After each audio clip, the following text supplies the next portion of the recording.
Let's be real. You throw something in the bin, the truck comes, and poof, it disappears. But where exactly is away? Most of us, we never really think about it. But the answer is a lot more fascinating and way more complex than you might imagine. Today, we're going deep, deep inside the modern landfill. So, when you picture a landfill, what comes to mind? A giant, messy pile of garbage? Maybe a big, smelly hole in the ground? Well, hold that thought, because you might be surprised to learn that the reality is less about mess and a whole lot more about some pretty sophisticated science. And this diagram, it gets right to the heart of the biggest misconception out there. That simple hole in the ground, that's a dump. And let me tell you, it's called that for a reason. It can be a total environmental nightmare. A modern landfill, on the other hand, is a highly engineered facility. Its number one job is to keep all that trash contained and prevent any of the hazardous stuff from leaking out into our environment.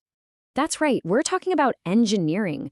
These aren't just pits someone dug in the ground. They are sophisticated containment systems. Every single part of it is designed with one major goal in mind: to protect the soil, the water, and the air from everything we've decided to bury inside. Okay, so the best way to wrap your head around this is with two analogies. It's kind of like a bathtub, and it's kind of like a lasagna. It's a bathtub because, well, it's designed to be a completely sealed container that doesn't leak.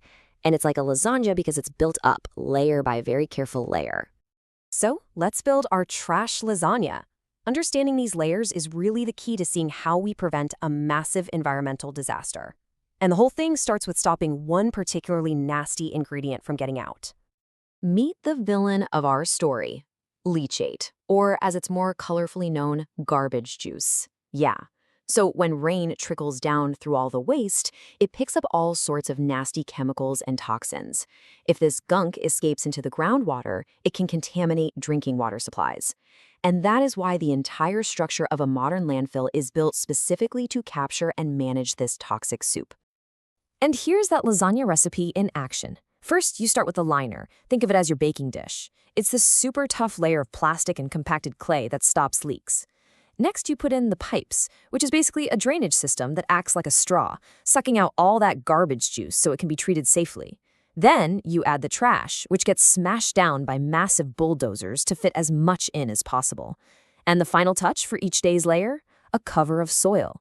This helps keep the smells down and keeps animals away.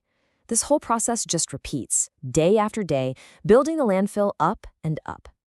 So the engineering is impressive, right? We've built this incredibly secure box to hold all our trash. But that leads to an even bigger question. Once it's in the box, how long does it actually stay there? This is where the story takes a pretty dramatic turn. Just look at this timeline. It really shows you how long forever can be for our trash. An apple core, gone in about a month. Okay, not bad. But a plastic bag? That takes 20 years. An aluminum can? 200 years. And that plastic water bottle? It will still be sitting there in a staggering 450 years. 450 years. Just let that number sink in for a moment. I mean, think about what the world was even like 450 years ago. And here's some perspective that really drives it home. The United States itself isn't even 250 years old. That means a single plastic bottle you toss today will exist for almost twice as long as the entire history of the US so far. It's an incredible and honestly a pretty sobering legacy to be leaving behind. And the reason is plastics never really go away like organic stuff does. They don't biodegrade. Instead, they just break up into tinier and tinier and tinier bits called microplastics. So that plastic bottle will essentially be here forever, just shattered into microscopic fragments. Okay, I know, that was a heavy topic, but it's not all doom and gloom.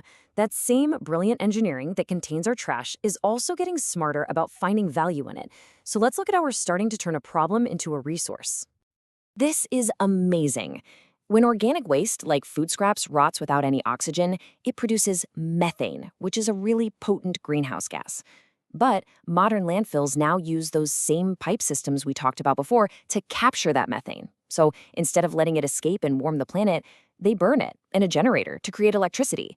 We are literally powering homes with our own garbage. How cool is that? Of course, even the most advanced landfill is really a last resort. The best solution is to just make less trash in the first place. This is the classic waste hierarchy. The most powerful action is right at the top: reduce what we consume. Then reuse what we can. After that, recycle what's left. And finally, by composting our food scraps, we keep them out of the landfill entirely, which prevents that methane from ever even forming. I want to leave you with this one final, powerful thought. Our landfills are more than just garbage heaps. They're the artifacts of our civilization. They are literally a record of what we valued, what we used, and what we threw away. What story is our trash going to tell about us?